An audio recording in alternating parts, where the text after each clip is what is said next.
Assalamualaikum warahmatullahi wabarakatuh. Perkenalkan, nama saya Dara Vitaloka, NIM 85953959. Saya dari kampus Universitas Terbuka UPBJJ Bandar Lampung, Salut HMPTI Uni 2 Tulang Bawang. Saya akan melakukan praktik pada pembelajaran praktikum IPA, yaitu membahas tentang sifat cahaya. Yang pertama yang akan saya bahas yaitu ada pemantulan cahaya, kemudian yang kedua pembiasan cahaya, dan yang ketiga ada lensa cembung dan lensa cekung. Untuk yang pertama, di sini saya akan melakukan praktik pada pemantulan cahaya. Selamat menyaksikan. Di sini saya akan melakukan praktik pada pemantulan cahaya. Adapun alat dan bahan yang saya gunakan, di sini yang pertama ada lilin sebagai sumber cahaya, kemudian ada senter juga sebagai sumber cahaya, dan ada benda yang akan saya pantulkan kepada cermin datar. Kemudian ada cermin datar, dan di sini saya punya busur atau penggaris busur. Dan yang terakhir itu ada kertas putih sebagai layar. Yang pertama saya akan mencoba menggunakan cahaya dari senter. Kita lihat bagaimana pemantulan cahaya dari senter terhadap cermin datar. Di sini saya mengarahkan cahaya senter terhadap cermin datar di posisi jarak 10 cm.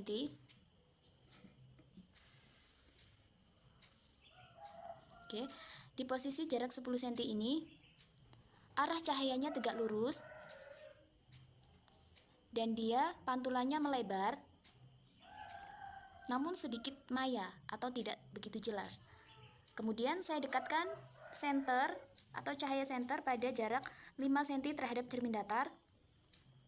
Di sini untuk arah cahayanya itu masih sama, tegak lurus.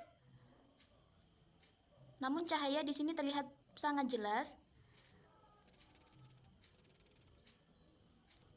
Dan dia untuk pantulannya juga sama, melebar. Ini 5 cm. Kemudian saya akan menggunakan busur. Saya letakkan busur di sini ya, di depan cermin.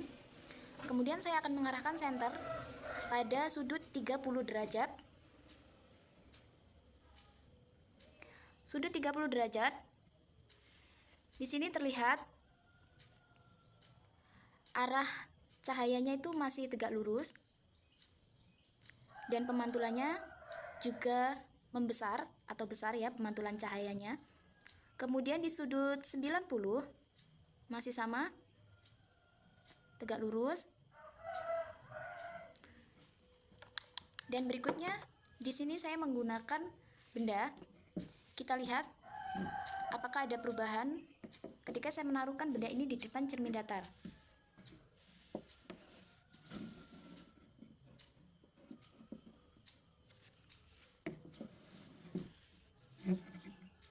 Nah,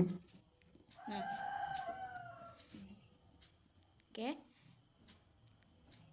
Di sini benda saya itu ada tulisan atau gambarnya ya di bagian depan. Saya akan menghadapkan benda yang ada gambarnya ini berhadapan langsung terhadap cermin. Kita lihat reaksi dari cermin datar.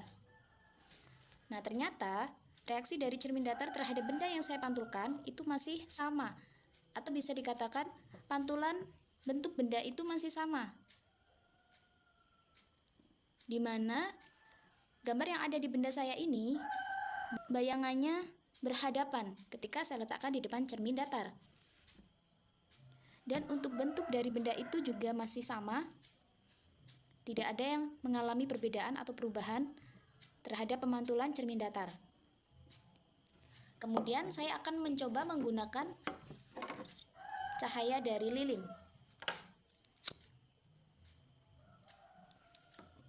Oke. Untuk cahaya dari lilin, di sini saya mencoba dengan jarak 5 cm. Posisi lilin itu sama ya, bayangan api atau nyala lilin terhadap bayangan di cermin datar itu masih sama, tegak lurus atau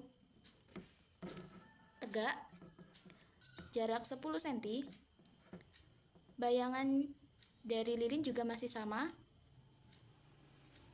pantulan cahayanya juga membesar.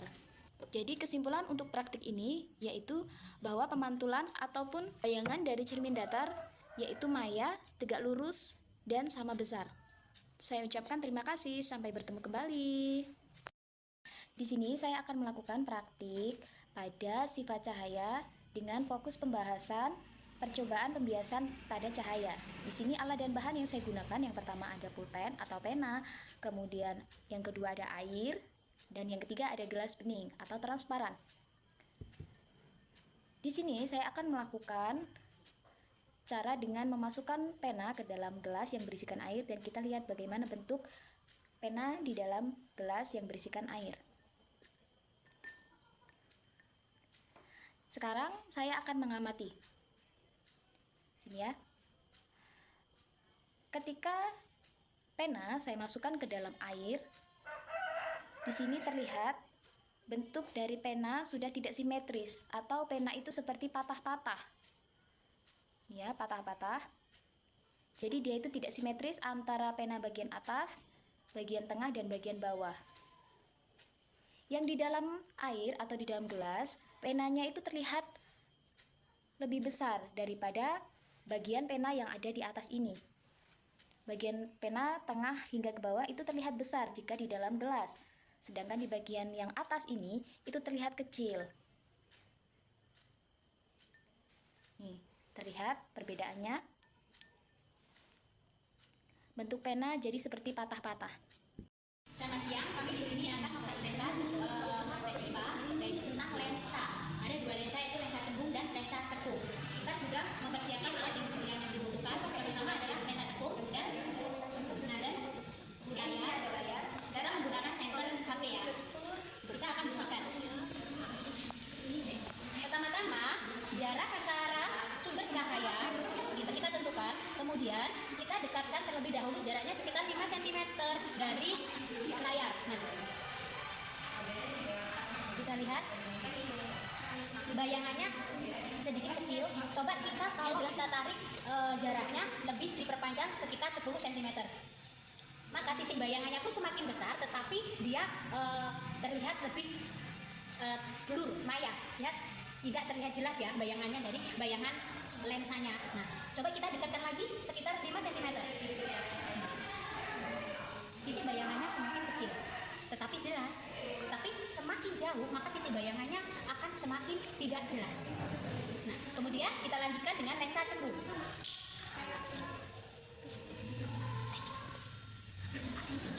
Kita lihat, ini adalah lensa cembung di posisi jarak 5 cm. Masanya segini. Ini jarak 5 cm, fokus cahayanya itu kecil, tetapi titik cahayanya kecil. Titik cahayanya kecil, tetapi dia lebih jelas. Bayangannya lebih besar, agak besar.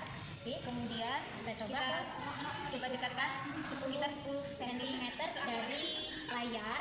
Oke. Bayangannya semakin besar, titik cahayanya pun semakin besar. Tetapi coba kita lagi.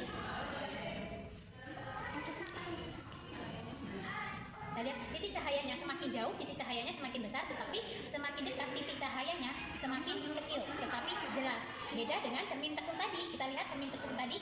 Nah, bayangannya ini titik cahayanya itu lebih banyak bayangannya ketimbang titik cahayanya.